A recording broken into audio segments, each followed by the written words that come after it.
لا إله إلا الله وأشهد أن محمدا عبده ورسوله.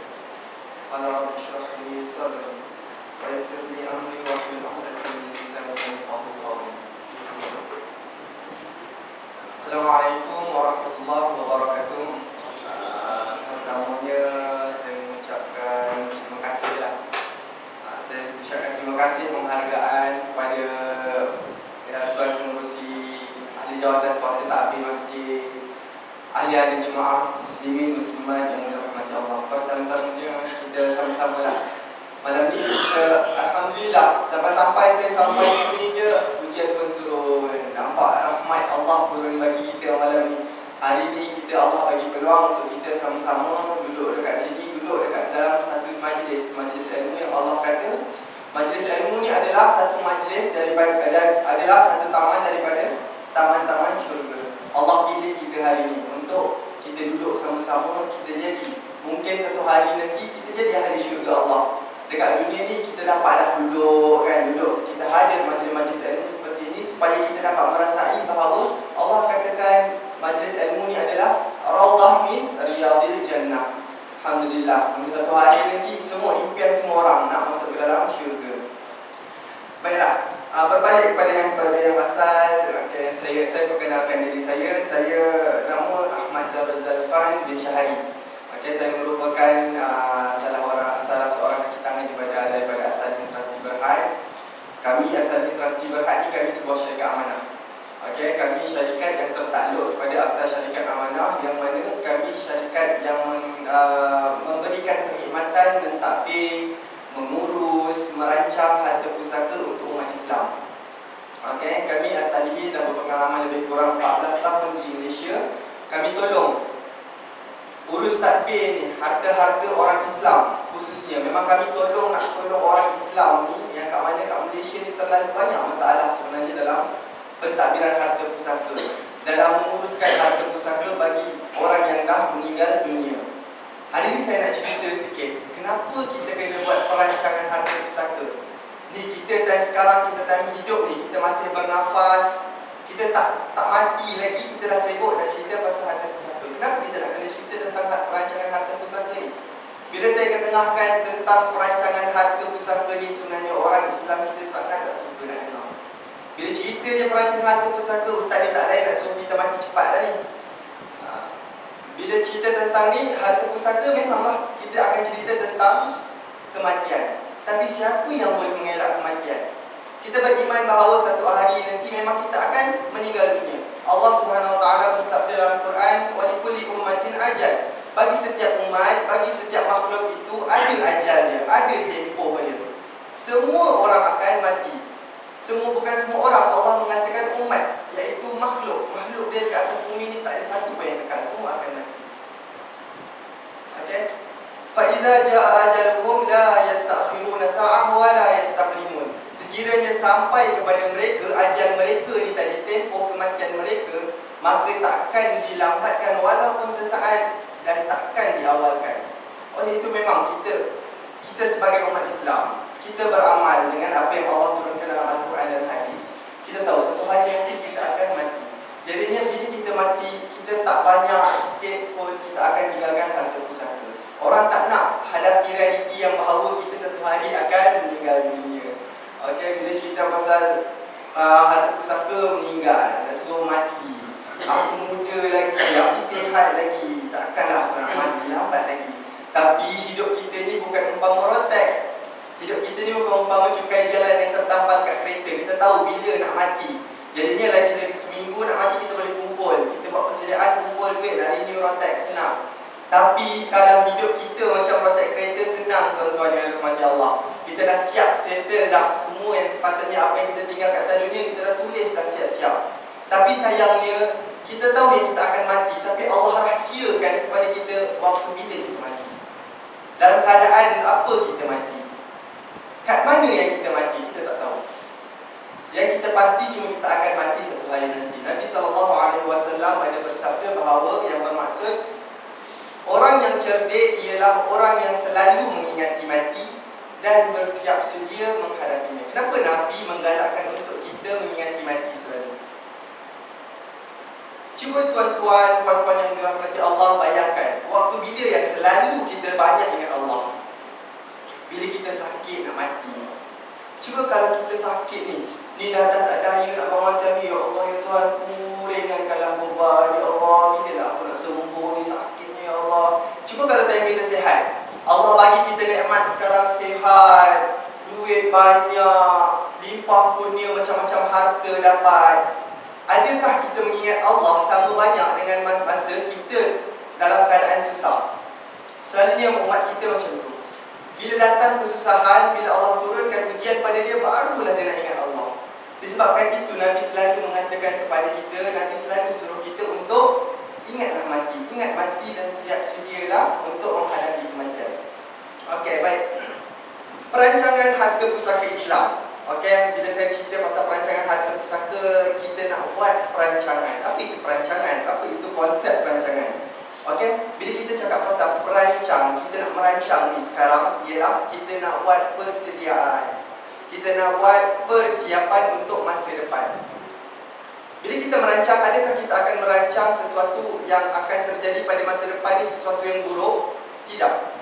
Bila kita nak merancang sesuatu untuk diri kita pada masa depan, semestinya kita akan merancang sesuatu yang kita nak baik. Kita tahu nanti kita, okey, saya nak kaya raya. Macam mana saya nak kaya raya? Macam mana saya nak kena ada duit banyak? Kita kerja. Sekarang ni orang bukan satu kerja je, sampai 2-3 kerja sebab nak duit banyak, nak naik tarafkan kehidupan. Itulah konsep merancang. Okey, tapi dalam perancangan harta pusaka, waktu bila yang kita nak cerita tentang perancangan? Harta pusaka ni hanya akan wujud, isu harta pusaka ni hanya akan wujud bila berlakunya kematian. Jadinya bila kita nak cerita tentang perancangan ialah waktu kita hidup sekarang. Ni masa kita ada, Allah bagi peluang kita bernafas, Allah bagi kita peluang berfikir dengan sihat, dengan betul, dengan waras.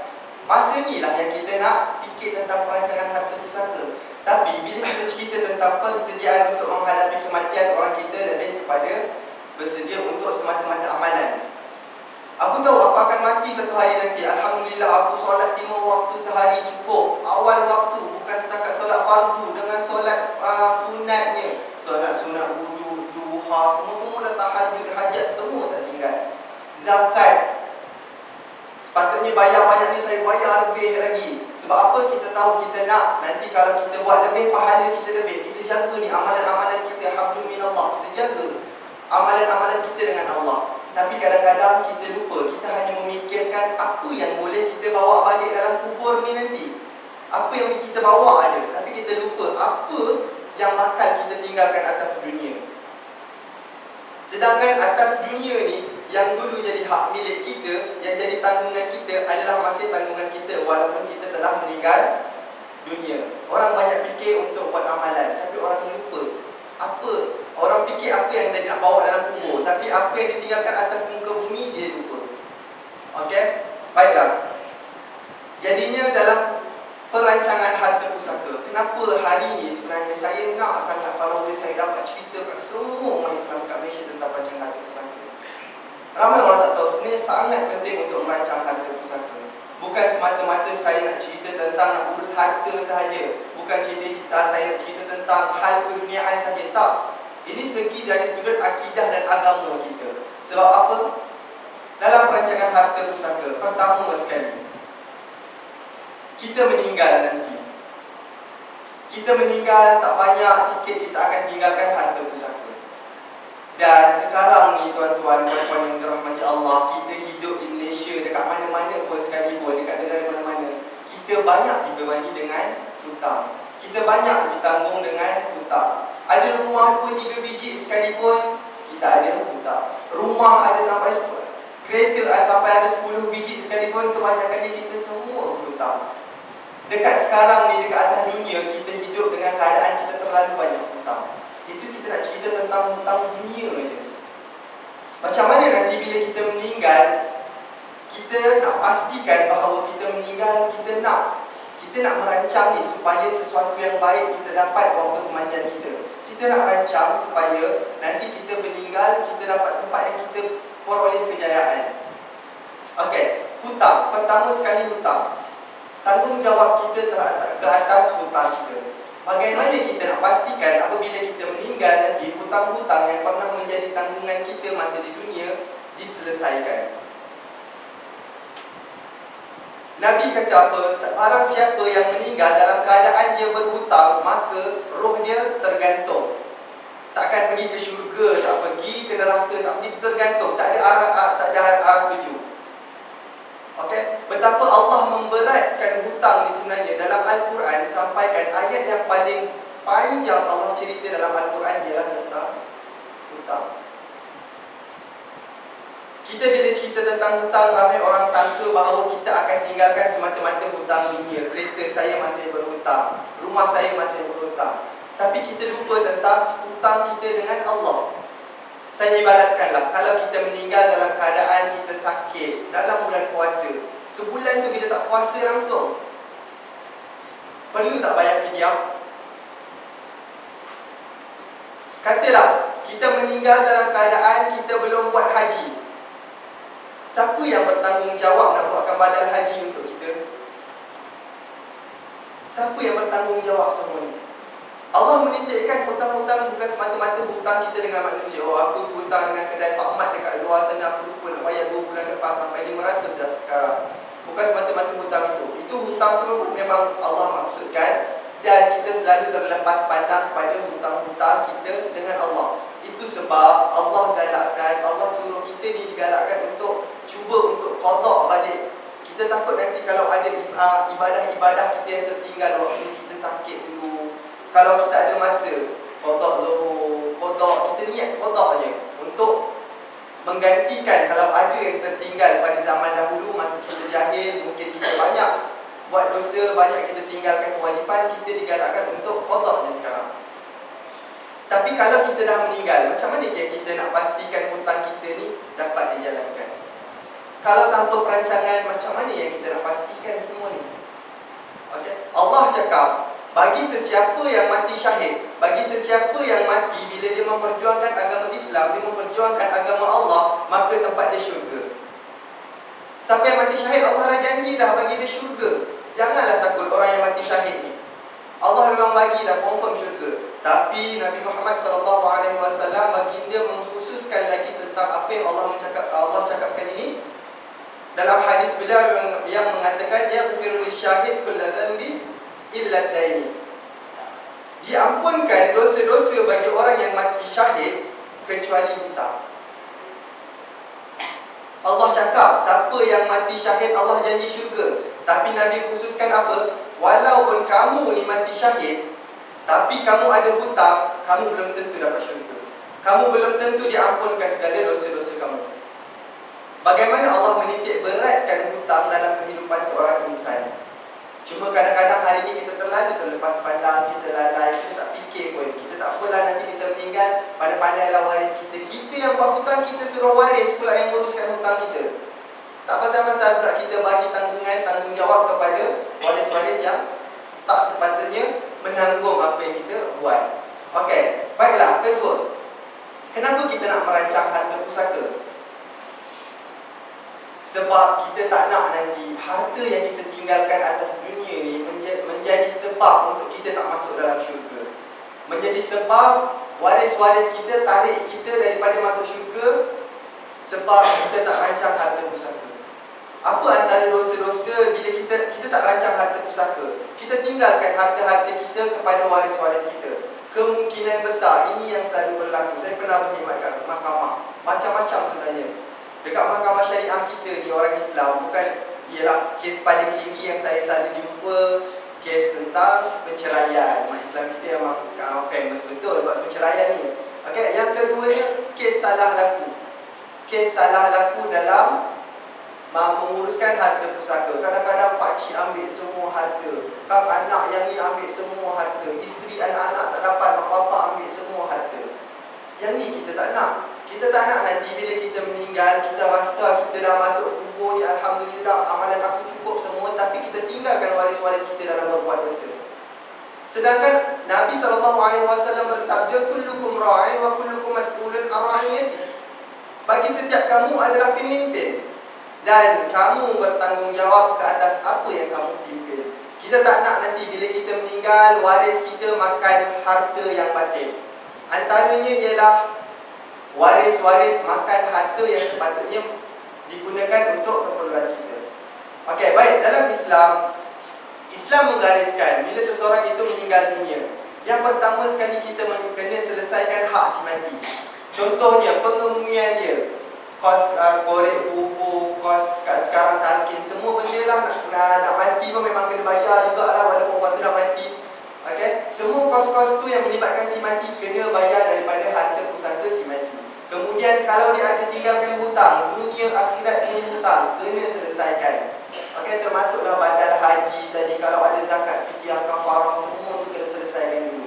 Dah selesai semua hak-hak si mati, barulah si waris ni tadi berhak untuk agihkan harta tu mengikut faraid.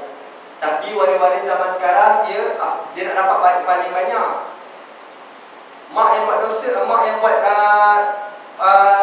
hutang biarlah dia tanggung sendiri. Macam mana yang macam ni? Penyudahnya dia tak, hutang kita dia tak selesaikan, hak kita dia tak selesaikan, tapi dia makan harta yang sepatutnya diinfakkan untuk diri kita. Dahlah hak kita ni tak selesaikan, lepas tu dia makan harta yang haram. Okey, yang keduanya, pemberian yang tidak adil. Alhamdulillah, Allah Maha mengetahui. Dia telah turunkan hukum faraid. Allah dah cerita dalam Al-Quran. Kalau suami meninggal, isteri dapat berapa? Anak-anak dapat berapa kalau mak ayah meninggal? Mak ayah dapat berapa kalau anak-anak meninggal? Allah cerita dah siap-siap. Satu persatu Allah cerita very detail dalam Al-Quran. Tapi hakikatnya tak ramai lah orang tahu tentang faraid ni sebenarnya. Okey, saya pernah juga jumpa ada yang saya cakap tentang faraid. Dia kata faraid tu apa? Itu sedih sikit lah. Mungkin ada kalangan kita yang pernah dengar faraid tapi tak tahu cara pemberian dia, tak tahu cara pengagihan dia. Tapi yang sedih kadang-kadang ada orang kita yang masih tak tahu faraid, tak pernah dengar perkataan faraid. Nabi pernah cakap ilmu paling awal yang diangkat daripada umat Islam, umat manusia adalah ilmu faraid. Kita dapat tengoklah tanda-tanda sekarang. Apabila berlakunya kematian, anak-anak agih tak ikut faraid sebab tak tahu pun cara pembahagian faraid, tak tahu pun yang sepatutnya anak lelaki dapat lebih daripada anak perempuan, tak tahu pun yang sepatutnya adik-beradik mak ayah ni sepatutnya dapat harta, dia pulut semua. Kadang-kadang anak meninggal dia ambil semua, isteri dengan menantu dengan cucu-cucu dia tak bagi satu sen pun. Secara tidak langsung dekat sini kita dah makan harta yang, kita dah biarkan waris kita makan harta yang haram. Selalu di kalangan masyarakat umat Malaysia kita, umat Islam Malaysia kita ialah bab penamaan. Okey, ramai orang kita tak tahu bahawa penama-penama dekat akaun-akaun yang kita letak, contohnya KWSP ke, kat mana-mana lah, polisi insurans kita ke, bila kita letak penama ni tadi adakah maksud dia, okey, aku penama kepada KWSP bapa aku boleh pergi KWSP, aku ambil ada 1 juta, besok aku pergi London, besok aku beli kereta baru, besok aku beli rumah baru. Tidak.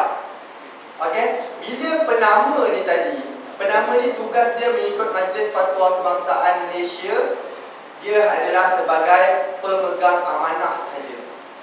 Dia sebagai pentadbir sahaja. Ni orang ramai tak tahu. Bila katalah suami letak nama isteri sebagai penama, isteri tak boleh suka-suka belanja harta tu Isteri hanyalah tugas dia sebagai penama. Tugas sebagai penama ni pergi ke KWSP, tuntut duit ni, balik dia kena agih ikut faraid. Itu tugas penama. Tapi orang kita tak tahu. Bila kata letak nama isteri kata ni hak saya. Anak-anak, adik-beradik, mak ayah, mak ketua, pak mentua jangan sibuk. Ni hak saya. Suami dah letak nama saya, dia bagi saya lah, tu maksudnya. Ramai orang tak tahu penamaan. Dekat sini je kita dah nampak dah sebenarnya terlalu banyak salah laku dalam mentadbir harta, salah laku dalam membahagikan harta pusaka. Dan yang ketiganya, selalu yang berlaku dekat masyarakat umat Islam kita apabila dia meninggalkan anak yang bawah umur. Okey, mengikut undang-undang dekat Malaysia, katalah kita meninggal anak kita bawah 18 tahun. Sekarang kita dapat banyak tengoklah kes-kes kat Malaysia, mak bapak mati muda lagi.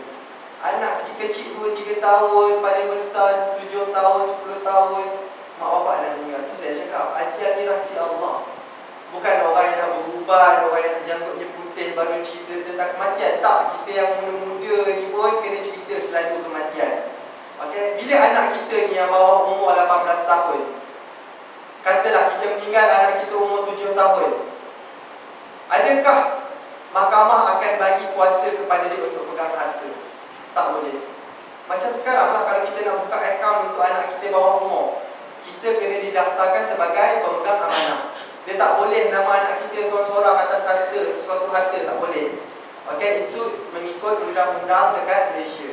Jadinya, kalau kita meninggal, kita ada anak bawah umur, macam mana kita nak pastikan yang anak-anak kita ni harta dia dijaga oleh orang yang betul-betul amanah? Kata kita meninggal, anak kita umur 7 tahun.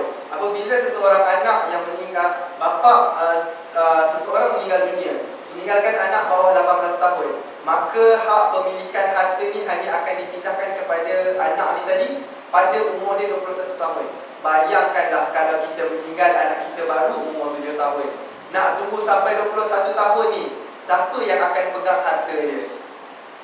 Kadang-kadang mahkamah bagi kepada orang yang tak sepatutnya. Mahkamah pun nak pastikan semua ni macam mana kan. Kadang-kadang salah laku, mak isteri tak bekerja, takut disalah laku, mahkamah bagi kepada pakcik-pakcik yang jaga. Kita nak pastikan yang pakcik ni tak usik pun harta tu macam mana. Kadang-kadang mak ayah tinggal harta tu walaupun tak banyak, sikit, dia guna harta tu sesuka hati. Dekat sini je kita dah membiarkan waris-waris kita makan harta yang haram.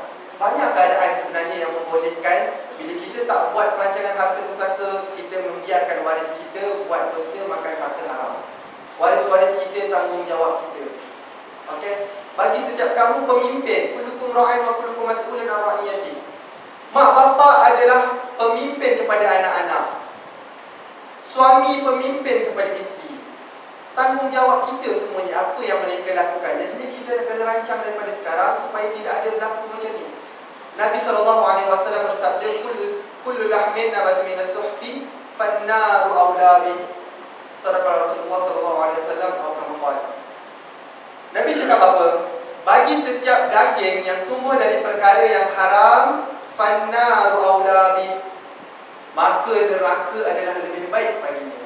Ada satu riwayat yang mengatakan tidak layak langsung syurga bagi daging yang tumbuh dari perkara yang haram.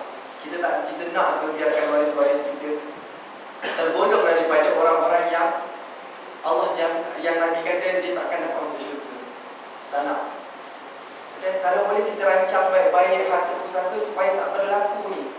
Kita tak nak nanti waris-waris kita free-free je buat dosa atas harta-harta yang kita tinggalkan.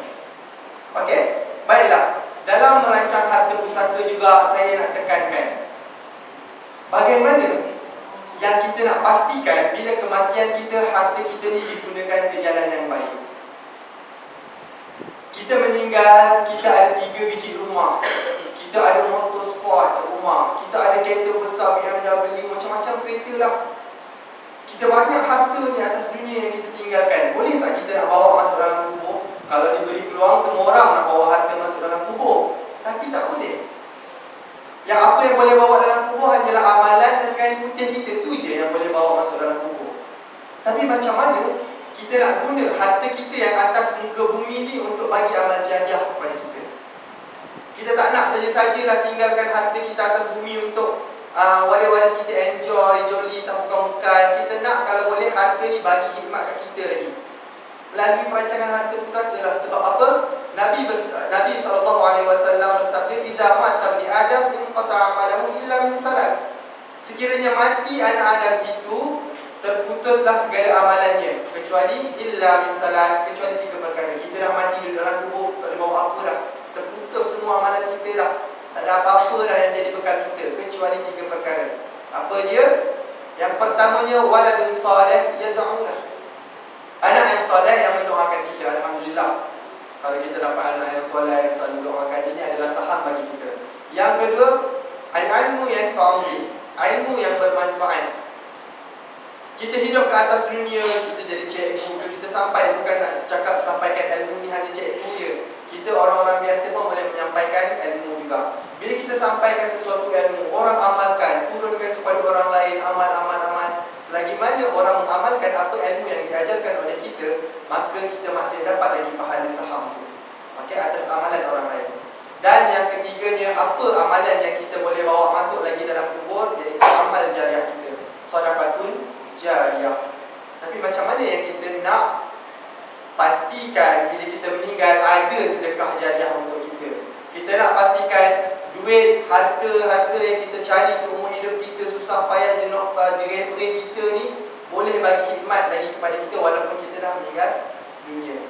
Okey, melalui perancangan Harta Pusaka, hari ini saya nak cerita paling penting sekali orang Islam saya nak cerita tentang perancangan Harta Pusaka ni. Pertama sekali, paling utama, kita nak cerita tentang penulisan wasiat. Kenapa tulis wasiat?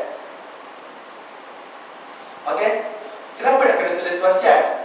Saya selalu bila jumpa orang-orang Islam kita, bila kita cakap tentang penulisan wasiat, dia cakap, apa nak tulis wasiat? Kita kan ada faraid, ikut je lah faraid.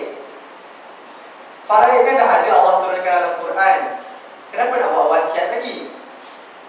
Ini antara mindset. Bila kita buat wasiat, ya betul, saya tak nafikan.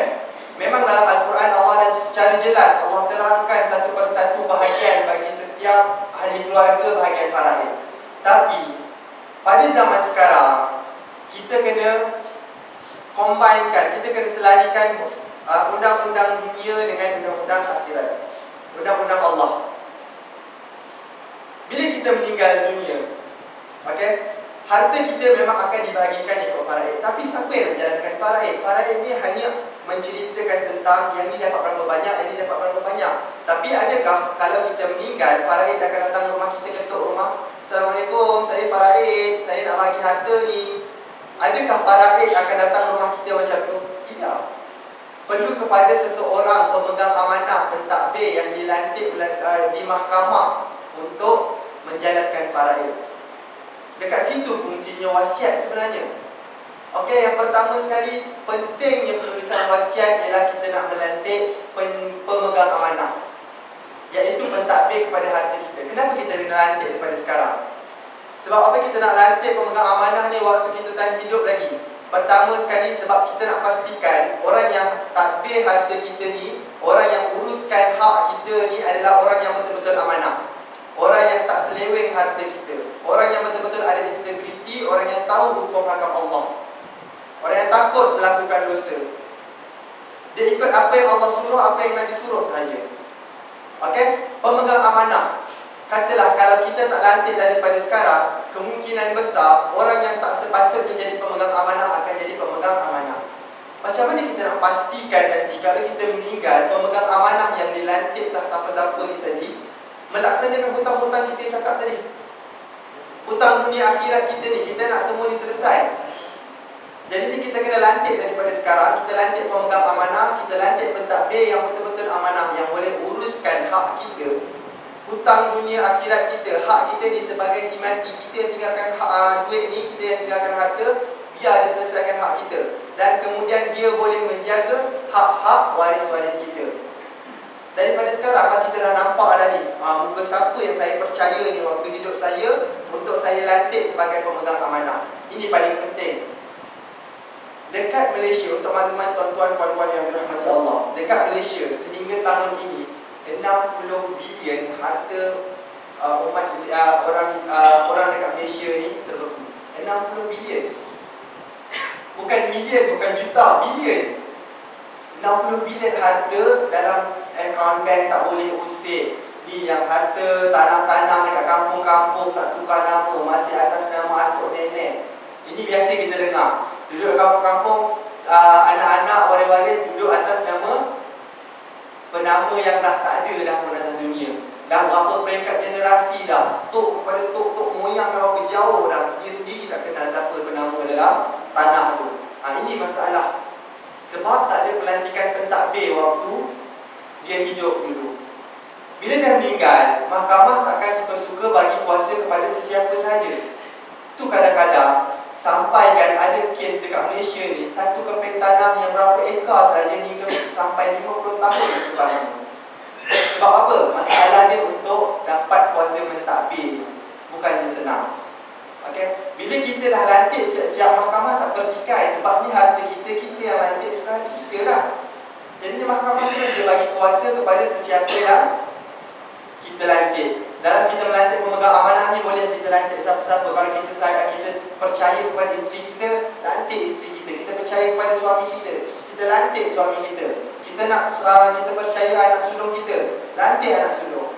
Dan dekat Malaysia juga, mahkamah membenarkan untuk kita melantik syarikat yang tertakluk kepada akta amanah, seperti syarikat Asalihin Trustee Berhad.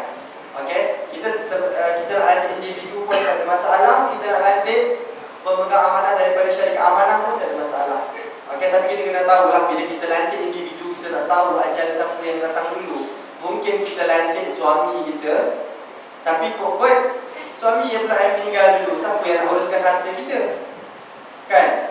Tu antara risiko bila kita lantik individu.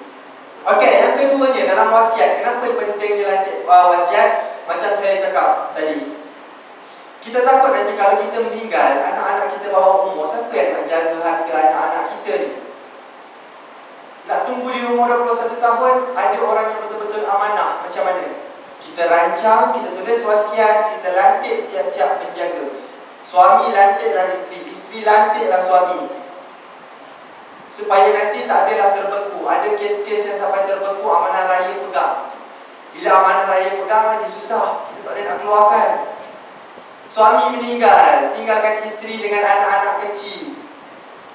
Isteri ni tak kerja, tiba-tiba bahagian anak ni semua amanah raya pegang, bekukan hingga umur anak ni 21 tahun.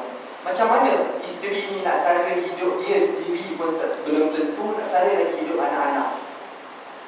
Amanah raya dah pegang duit ni, kena tunggu anak ni 21 tahun ni nanti barulah boleh. Nak tunggu 21 tahun ni terpaksa lah isteri ni dah lalu mengharap kat suami dia. Bila suami tak ada, terus berubah 360 darjah berubah kehidupan. Sebab dah tak ada apa-apa yang boleh digunakan untuk menyara kehidupan. Okey, ini yang pentingnya menulis wasiat. Kita lantik penjaga siap-siap supaya mahkamah terus bagi kuasa menjaga kepada pasangan kita, mak bapak kita, ke adik-beradik kita, supaya harta tu tak terbeku sampai kepada anak-anak kita yang sepatutnya. Okey, baiklah. Dan lagi satu, dalam wasiat kita diperuntukkan, Nabi SAW ada bersabda dalam hadisnya, dia memperuntukkan kita boleh mewasiatkan 1/3 daripada harta kita kepada bukan waris. Bukan waris ni yang macam mana? Bukan waris ni ialah orang-orang yang tak tergolong pun dalam golongan-golongan waris yang disebutkan dalam Al-Quran. Contohnya anak angkat. Contohnya kalau kita katalah orang Cina masuk Islam, mak bapak dia masih dalam agama yang lama, adakah mak bapak dia waris faraid? Tidak. Okay? Jadinya melalui wasiatlah kita boleh berikan 1/3 daripada harta kita untuk diberikan kepada bukan waris. Dan daripada 1/3 inilah kita nak peruntukkan untuk amal jariah kita, supaya nanti bila kita meninggal, ada satu harta kita yang atas dunia masih bagi saham kat kita, tak terputus. Kita nak harapkan waris-waris ke untuk buatkan di amal jariah untuk kita? Waktu kita mati tu bolehlah sementara kubur tu masih merah, dia selalu lawan. Nanti dah masuk 2-3 tahun, datang time raya je, itu pun bila masjid buat talqin kat kubur. Kalau masjid tak buat talqin kat kubur, saya pun tak datang nanti kat kubur mak bapak saya. Tentu je lah baru nak buat amal jariah, nak doakan mak bapak. Jadinya macam mana kita nak pastikan bila kita meninggal nanti ada saham untuk kita?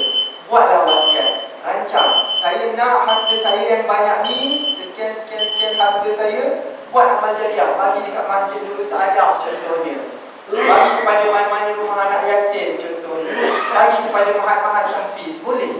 Sebab Allah dah bagi peluang. Kalau kita tak buat perancangan daripada sekarang, kita tak dapat peluang 1/3 ni. Hanya dengan menulis wasiat sahaja kita boleh buat peluang 1/3 ni. Okey?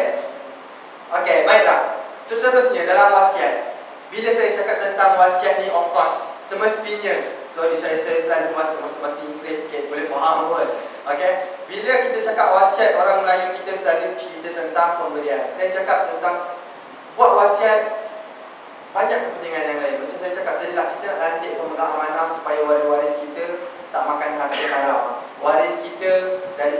mentadbir, yang menguruskan harta kita ni daripada orang yang amanah. Tapi bila kita cakap dengan orang Islam kita selalu dekat masyarakat kat Malaysia, bila cakap pasal wasiat, dia fikir apa?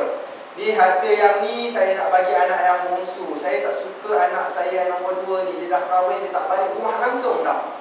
Dia datang rumah pun time raya je. Kalau saya buat open house. Kalau saya tak buat open house, dia tak datang pun rumah. Dia tak jenguk rumah muka saya.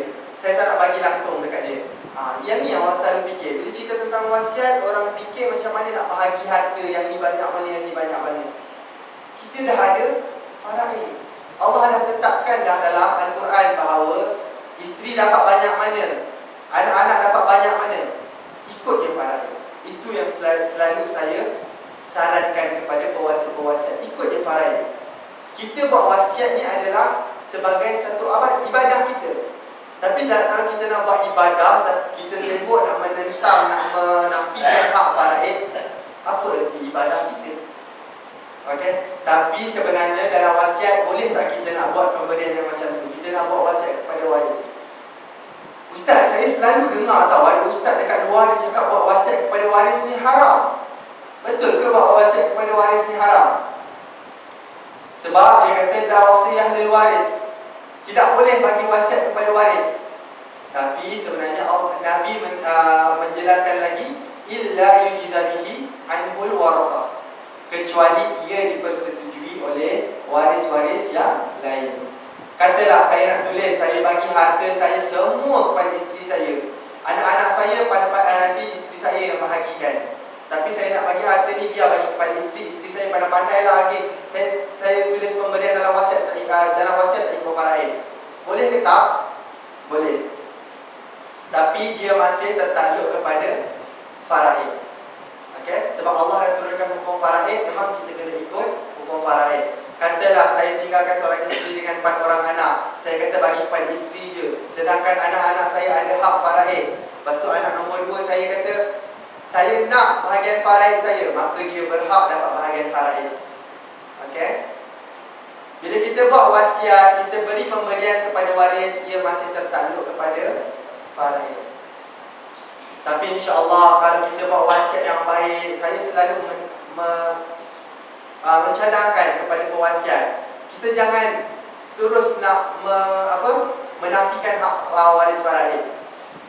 Bahagi sama rata ke, itu masih boleh diterima lagi lah. Tapi kadang-kadang apabila kita meninggal, dia tahu bila dia meninggal dia tak ada anak lelaki. Dalam faraid, bila seseorang yang meninggal tak ada anak lelaki, tak ada ayah, dia ada anak perempuan je, maka adik-beradik dia berhak dapat sebahagian daripada harta dia, sebahagian besar juga.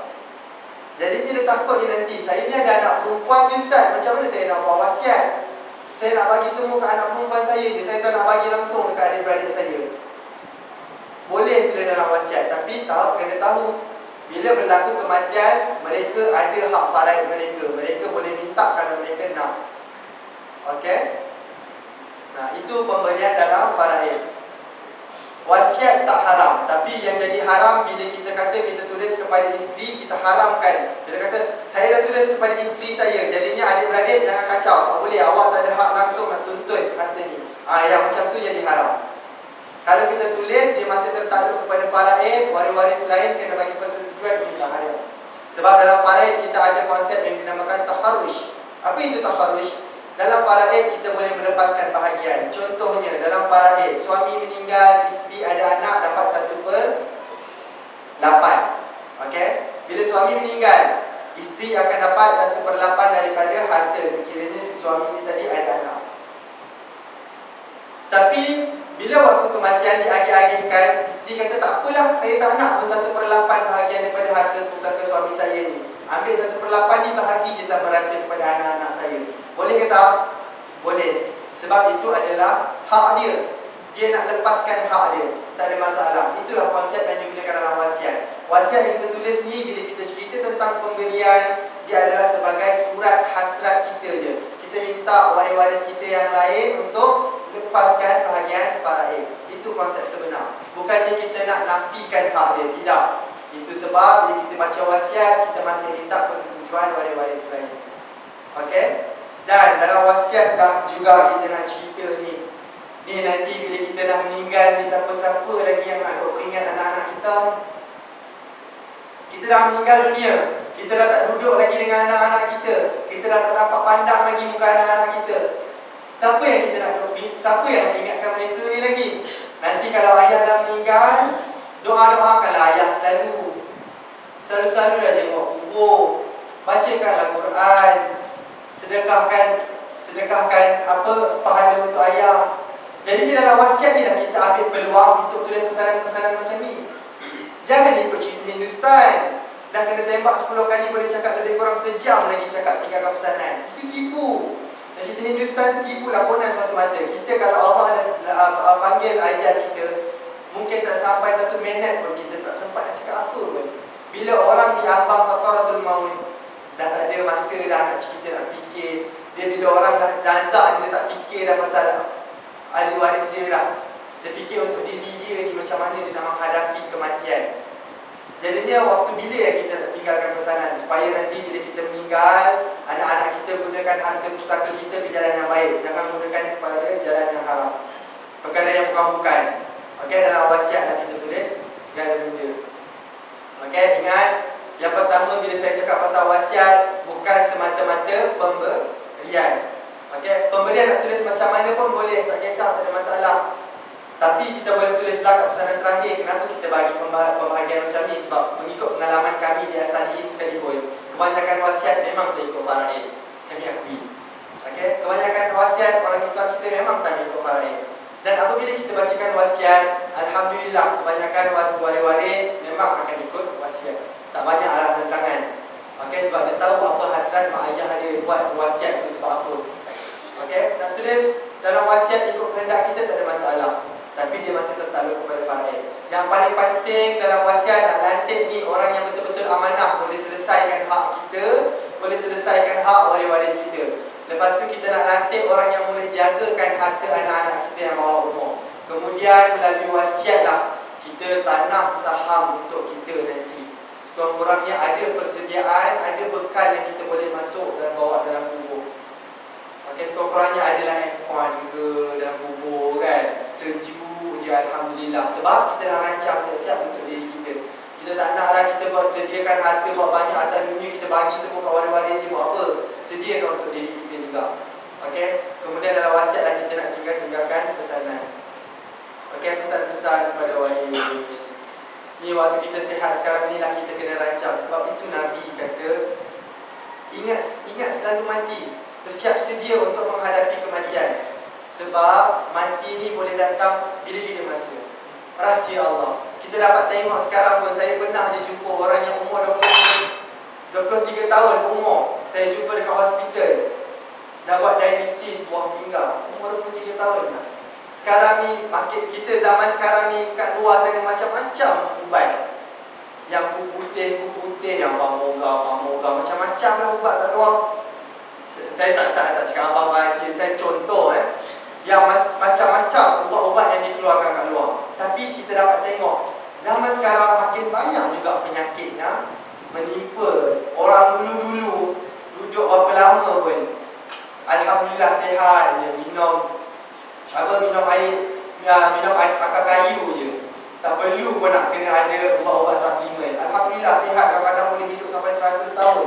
Orang kita sekarang, Ustaz kata apa, sampai 50-60 je, sampai 60-70 je lah umur umat Islam kita. Kalau lebih tu kira dah bonus lah Allah bagi. Okey, jadinya kita tak tahu waktu kematian kita. Daripada sekarang lah kita nak rancang harta pusaka kita. Kita buat perancangan siap-siap supaya nanti kita meninggal, kita nak sediakan satu kejayaan yang bakal kita dapat nanti bila kita kematian kita. Kita tak nak nanti kita mati, kita tinggalkan perkara yang tak elok, kita pun tak berjaya. Kita menjadi harta kita ni jadi asbab. Kita dah nak masuk dalam syurga, tapi waris-waris kita, ayah nanti dulu, ni ada satu perkara lagi yang tak selesai dan untuk kami yang ayah tak settlekan. Kita tak nak macam tu. Okey, baik. Dekat luar sana pun ada, bersama saya hari ni ada Cik Aidil Nazri dengan Puan Suhaiza kat belakang. Dan ada buka meja lah pertanyaan ke apa-apa. Sebab dekat Asalihin Trustee Berhad, kami bukan semata-mata tulis wasiat. Bila saya cakap tentang penulisan wasiat, dia tertakluk kepada faraid. Tapi mungkin kita ada satu-satu harta kita ni kita nak bagi khusus dekat orang ni. Saya tak nak bagi tertakluk kepada faraid. Kita ada instrumen-instrumen seperti HIF,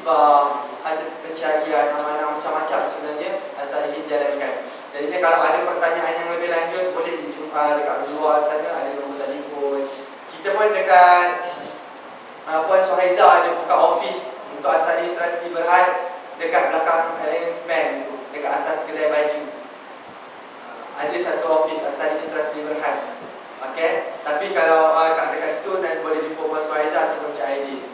Okey, kalau ada yang masalah, kalau yang nak jumpa saya terus, saya punya pejabat dekat Simpang Jaya, dekat Bandar Sunway, dekat Bank Muamalat.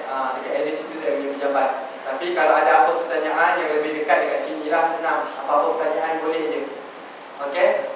Akhir kata, aku qauli hadza astaghfirullah li wa lakum. Assalamualaikum warahmatullahi wabarakatuh.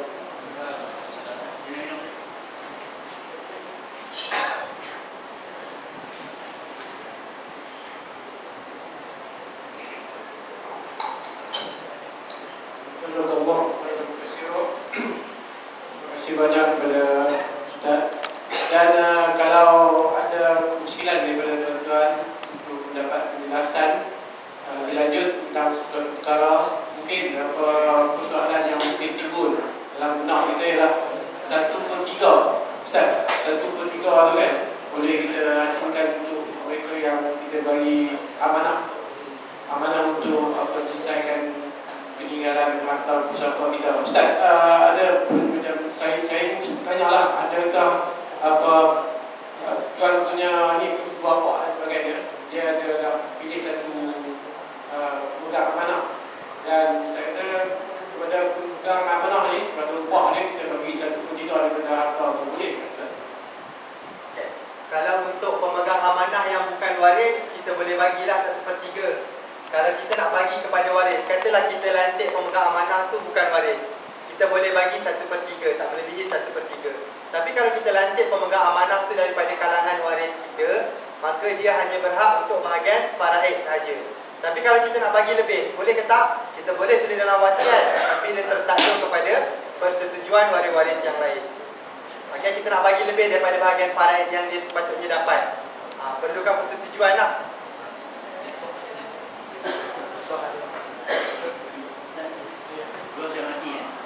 Sebelum saya kembali ke rumah awak, nak tanya pertanyaan yang saya tulis buku lama.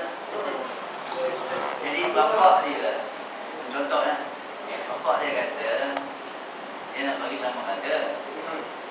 Allah kata lelaki 2 bahagian, perempuan bawah. Itu. Jadi saya entah macam mana saya nak apply satu lawyer kat Ustaz. Please tolong ikut Allah, jangan ikut manusia. Dia kata kolpo boleh, saya kata bukan kolpo, hakim dunia tak boleh. Jadi soalan saya, betul ke jawapan dia? Okey, itu yang saya cakap. Allah memang dah turunkan dah faraid. Allah dah ceritakan dalam surah An-Nisa tentang faraid. Panjang lebar Allah cerita. Memang Allah dah cerita dah dalam Al-Quran. Kalau orang meninggal, likulli zakarin mislu hazzil unsayain. Bagi setiap bahagian lelaki itu adalah 2 kali ganda bagi perempuan.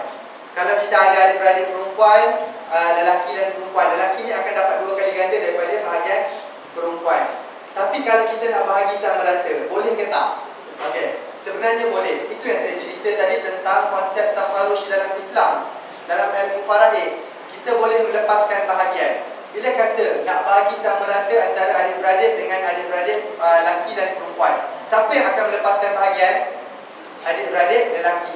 Sebab adik-beradik lelaki ni sepatutnya dapat lagi banyak, tapi disebabkan nak bahagi sama rata, adik-beradik lelaki terpaksa melepaskan bahagian. Kalau adik-beradik lelaki ni bersetuju, tak ada masalah. Yang penting dalam pengurusan faraid, persetujuan daripada semua waris faraid dalam pembahagian. Jadi bapak dia meninggal, yang lelaki tak setuju. Bila tak setuju, siapa yang tak setuju, kita berhak ulang hak dia, iaitu bahagian faraid. Jangan cakap bila katalah kita bahagi sama rata, tiba-tiba yang lelaki ni kata, saya tak setuju, saya nak bahagian faraid saya. Jangan cakap dia tamak pula. Sebab bahagian faraid dia memang macam itu. Hak dia. Dia nak dapatkan hak dia, bukannya dia ambil hak orang lain, dia nak hak dia. Kenapa kita nak cakap dia tamak? Memang hak dia. Itu terpulang. Kalau dia nak bagi lepaskan hak dia tu, maksudnya dia terlebih baik hati. Kalau dia nak hak dia, itu hak dia. Kita tak boleh nafikan. Kalau dia tak setuju, maksudnya dia dapat bahagian faraid. Masih faham? Okay.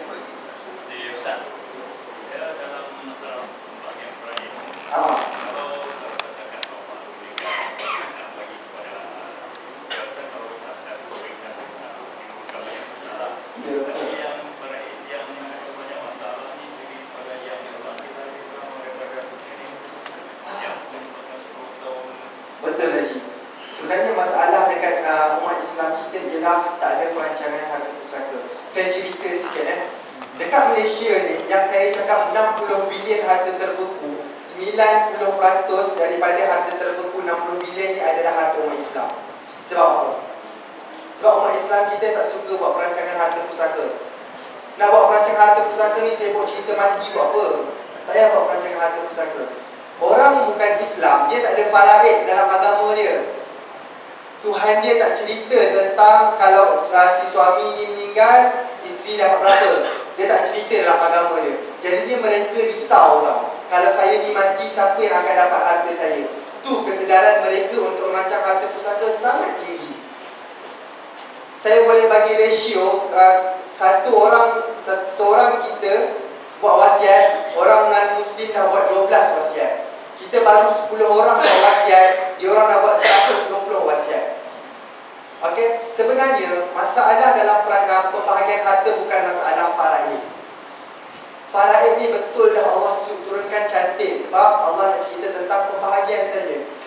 Itu yang macam Haji cakap. Faraid yang jadi masalah ialah apabila waris dah berlapis. Si ayah ni tadi meninggal, waris-waris terpaksa uruskan terus, tapi tak dibuat. Selalu orang kita kata ayah meninggal, tak elok cakap pasal harta pusaka, tanah tengah merah lagi, hang sibuk nak cakap pasal harta pusaka. Pasal apa? Tunggulah tumbuh rumput ke baru nak cerita harta pusaka. Time tu dah tak guna. Masa tu nanti dah macam-macam masalah. Bila berlaku kematian kepada waris, katalah asalnya waris 5 sahaja, meninggal pula seorang, yang seorang ni ada waris lain, anak-anak dia. Tapi disebabkan ayah ni awal-awal tak buat wasiat, maka anak-anak dia ni tadi terpaksa pergi mahkamah juga. Yang ni yang masalah harta pusaka berlapis-lapis. Macam kita selalu tengok orang Melayu kita lah, tanah tak ada tukar nama. Macam kat Kampung Baru contohnya, dekat tengah bandar KL tu, dekat KLCC tu, tanah di Kampung Baru, kita dapat tengok macam mana sesaknya orang duduk kat situ. Sebab apa? Tanah tu ialah tanah kegunaan orang yang dah mati. Tak ada siapa boleh tuntut. Waris tu kalau cari itu dah beratus-ratus orang harganya. Tanah dekat Kampung Baru tu satu kaki dah berapa dah?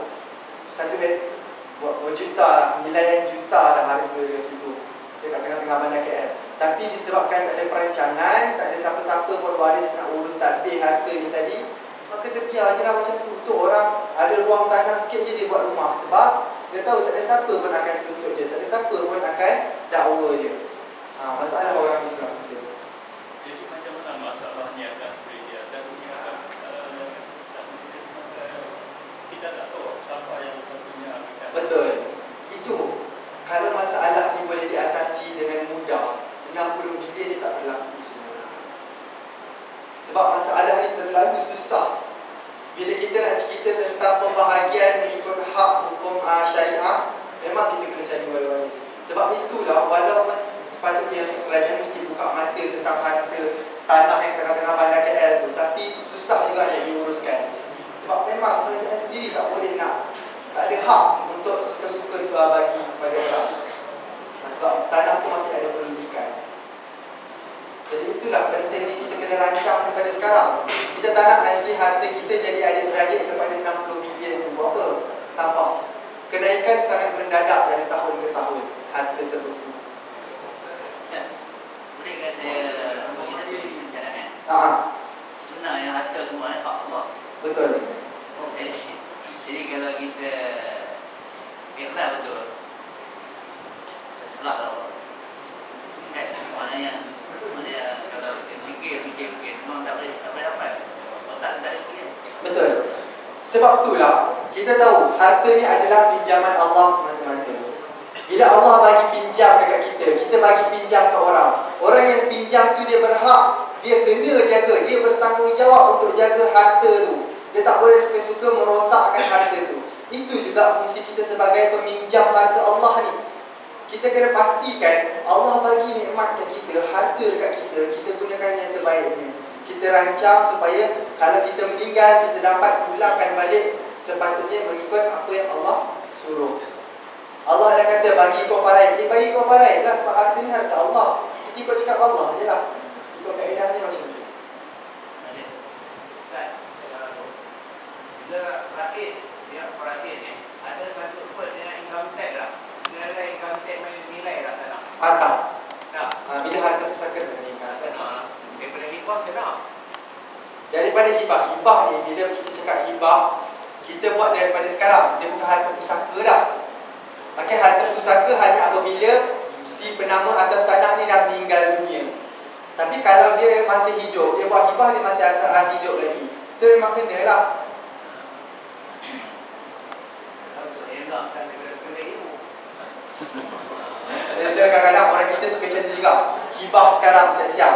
Orang tua-tua kat kampung kan, dia kata, tak apalah ustaz, saya dah siap dah, agih-agihkan dah saya. Yang tanah kat hujung kampung tu saya dah bagi ke anak yang sulung, tanah yang belakang rumah ni saya dah bagi ke anak bongsu.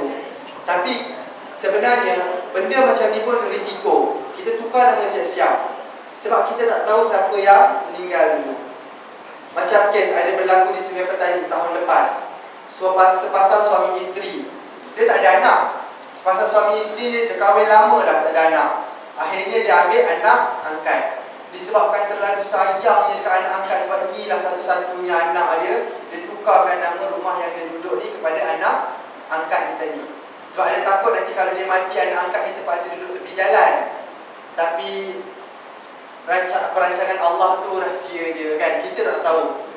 Allah takdirkan anak angkat tu meninggal 2 bulan lepas tu, aksiden. Bila anak tu meninggal dunia, rumah tu atas nama anak angkat. Mak bapa angkat ni tadi waris faraid tak? Tak. Mak bapa ni tadi dah tak ada hak untuk dapat rumah tu balik, sebab dia bukan waris faraid kepada anak angkat. Itu risiko bila kita tukar nama sekarang siap-siap. Saya cakap tak apalah, saya agih siap-siap lah sekarang. Sekali anak kita yang meninggal dulu, kita tak dapat hak kita yang sepatutnya sebenarnya tu adalah hak kita. Itu risiko bila kita tukar nama siap-siap.